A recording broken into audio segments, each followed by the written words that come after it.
We didn't get it done.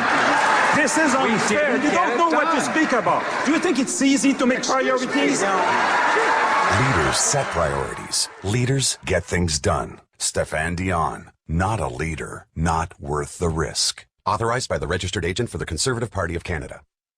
Do you think it's easy to make priorities? Stéphane Dion starring in his own attack ad against himself. Why? Because back in 2006, the federal Liberals had a leadership race where they went at each other hammer and tong, and the Conservatives lapped it up. Well, as I sit here watching the Conservative leadership race take place in 2021, I'm starting to think that we're seeing the same thing all over again, but the roles are reversed. Warren Kinsella joins me now.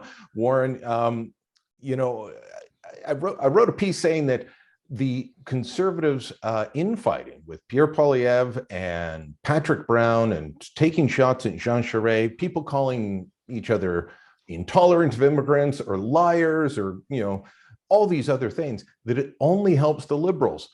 You used to run Liberal war rooms. What kind of fun would you have had with this sort of material? Well, they're doing the Liberals' job for them. Like, I have never seen anything like this. You know, you put it best in your Sun column. It's a circular firing squad, and it's only week one, really, of this race. And like, I think they're actually going to be doing actual duels with each other by the month of June. But yeah, I mean, you know, for the Liberals and the New Democrats, this is manna from heaven. This is amazing. And you know, one person who was considering a run at the leadership said to me yesterday, and I know you've been getting similar stuff. This person said, you know, there's going to be nothing left but blue ashes by the time this thing is over. I've never seen anything like it. It's crazy. It's self-defeating, but boy, oh boy, are they ever duking it out. You know, you've got the stuff that is hard for the party to heal internally, like saying to Jean Charest that you're a Liberal, which tells everyone that might support Jean Charest you're a Liberal. So if Pierre Poilievre wins, and he's the perceived front runner right now, how does he attract those people? That's tough. But when you've got attacks like Patrick Brown is a liar from Poilievre, when you've got Brown saying, no, Pierre Poilievre can't speak to immigration and helping immigrants, he supports bigoted policies. I mean, that is the stuff that will stick around, that will show up in campaign material. You know, you've got to be able to differentiate yourself from the other.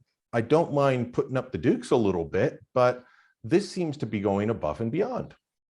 Well, guys like you and I love it because we're newspaper columnists and we come down from the hills to shoot the wounded. So there's a lot of wounded on the battlefield. Like, it is crazy. And it is so obviously damaging to them. And I've heard from many conservatives who I know, smart conservatives, who said that this is a bad idea. Like, I've been involved in running leadership campaigns in the past, going back many years. And like, you know, the job in a leadership campaign, Brian, as you know, because you've covered lots of them, it's to make phone calls to potential supporters. It's to raise money, right? And it's to talk about your candidacy. It's not to crap all over the people who are the same members of the same party as you. It's to reach out to people and be as positive as you can and offer an alternative.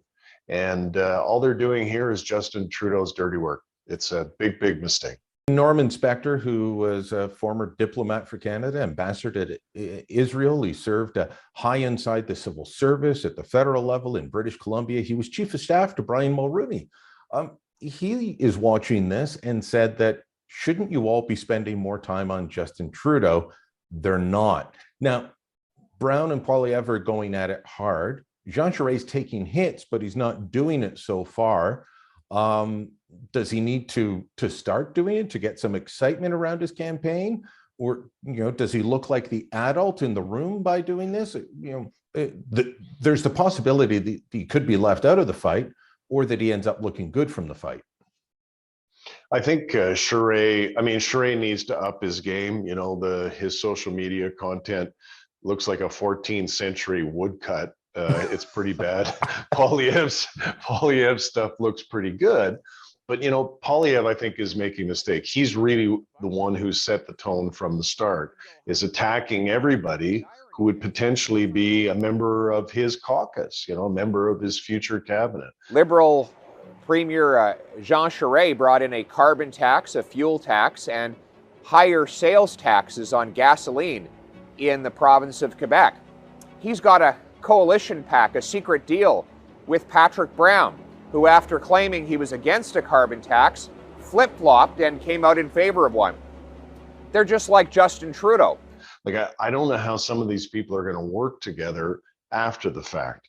And, I think that he needs to cool it, and his team, Jenny Byrne in particular, need to cool it. They are acting like they're attacking Liberals. As a matter of fact, some of the attacks I've seen are more harsh than anything that Harper, O'Toole, or Scheer did on Liberals. Like, it's this anger and almost hatred that's coming out, and it turns Canadians off, because, as you know, when they see that you can't manage your own house, they don't think that you can manage the country. Yeah, that is a good point. It's going to be interesting to see. I think that all three of the front runners. Now, look, at Leslyn Lewis, I don't think she's going to get lightning striking twice, and she can't speak French. Roman Baber, one issue guy with no support system behind him. But the other three, they all bring something to the table. I know you're not a big fan of Poilievre, but he can break down issues easily and quickly and simply. Charest has the executive level experience from running Quebec. Brown is an incredible organizer. They all bring something to the table. And if you watch what they say about each other, you would think that these are the three worst human beings on the planet. Yeah, they hate each other's guts. I think Charest is smart. That experience you referred to, we're seeing it. He's resisting the temptation to throw a punch. Brown and Poilievre were duking it out over the weekend, and it was getting pretty ugly. And both of us were hearing from Brown's camp tells me they're not going to start throwing punches, but they're going to respond to every punch thrown. That's their attitude. Yeah. He basically called Poilievre a racist, and that may be responding, but that's responding with the nuclear option. I think Charest has conducted a better campaigns, save and accept his crummy social media and the visuals. They're not so good, but staying above the fray. When I advised Prime Minister Chrétien, as he would go into the leadership debates, and they're really important, or the leaders debates. And, I said to him, just let the other guys yell at you. You stay above the fray. That's what people want to see in a prime minister. They don't want to see you getting down in the mud, right? Because when you start throwing mud, you lose ground. So I think that, Poilievre has hurt himself. And the other thing is, and you and I have talked about this before, I think he looks a little bit scared. He looks a little bit spooked by the candidacies of Charest and Brown.